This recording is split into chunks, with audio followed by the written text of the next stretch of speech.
It's the best clap you're gonna get. You can sample that. Hi, it's Asaf Avidan for Don't Touch My Tattoos on GQ.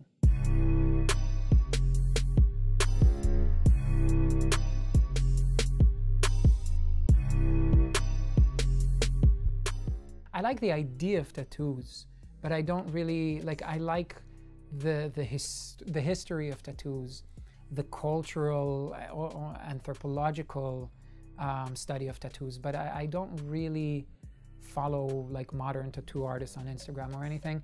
I did have for a while, my French girlfriend was very, very, very tattooed.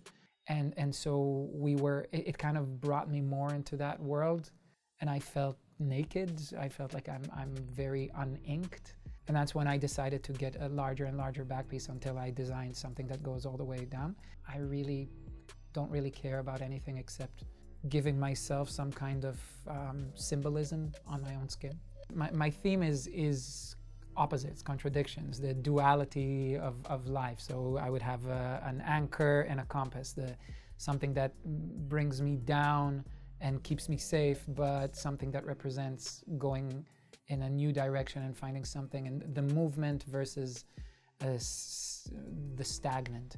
Aesthetically, I like black now. I don't like any color. There's a lot of animals, and I say there's a lot, but it's not finished. They're supposed to continue, and so it's basically a lot of animals and symbolism. My first tattoo is something I'm very embarrassed about. I was drunk and I was about 16 or 15. All my life I wanted to be an animator, and I wanted to create cartoons for the world. And so I went to a tattoo place that was very bad, but it was the only place that didn't ask for your parents' permission if you were under 18.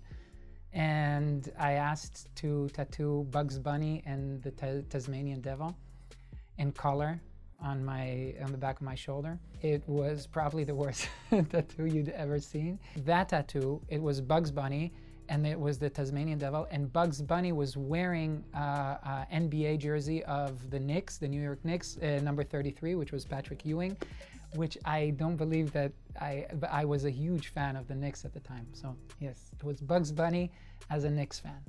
So when I did the Bugs Bunny, 2 years later, I did a Mickey Mouse on my ass.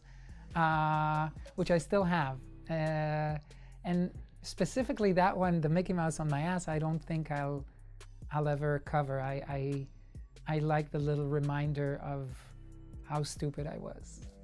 I covered two of my tattoos, the Bugs Bunny one and the old Phoenix one, which is funny. A phoenix should be something that gets reborn every time, and I'm just covering it with a raven, the sign of death. And the problem is, as you get more cover tattoos, it just becomes blacker and bigger, and until when you get to a tattoo place, you always see that the tattoo artist is just completely black sleeved, and I think that's the reason. So the most visible one you see, these are the antlers of a stag, of a deer. It starts in the middle of the upper back. My favorite movie as a kid was Bambi, again, the Disney thing.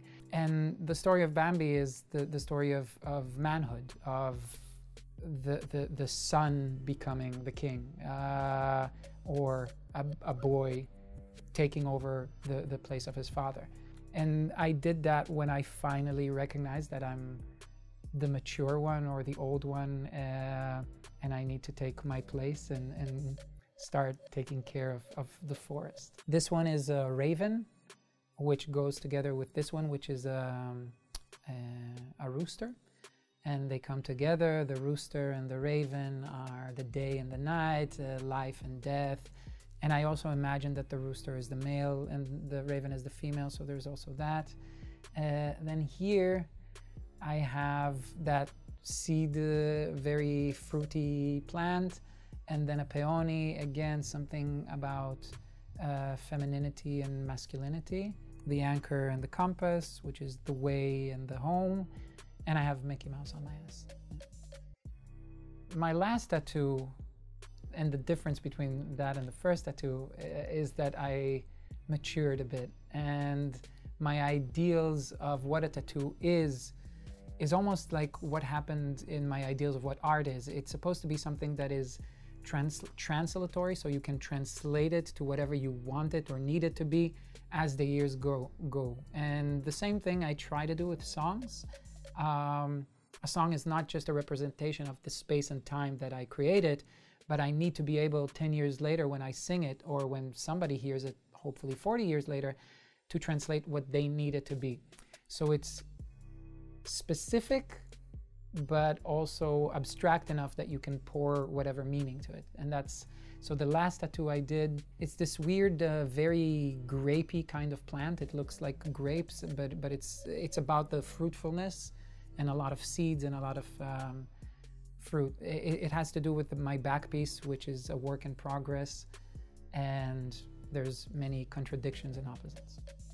I don't deal with pain. I'm the worst. I'm the worst with pain. Even when I go to the dentist and it's just cleaning, they need to give me some kind of sedation. I'm notoriously bad with pain. And that's why my back tattoo is halfway finished, or maybe a third finished, because I just do them little at a time because I just can't stand it. And my body is very sensitive. It's not just my mind. It acts up like it gets fever, and it's really ridiculously silly. So yeah, I don't do pain, except the pain of love. I would say do it, just because you'll regret it anyway, and you'll regret so many things in your life that waiting, I can tell you from being 40 that waiting doesn't help. You don't get smarter, you don't get wiser. Experience does not help in not doing things that you will regret. So just do whatever you want to do, and you'll regret it later, and it's okay. Nothing matters so much that it's tragic. So just get tattoos. It's awesome. That's a wrap, and I encourage everybody to check out GQ's site to check out other interviews and other people's tattoos. Enjoy it.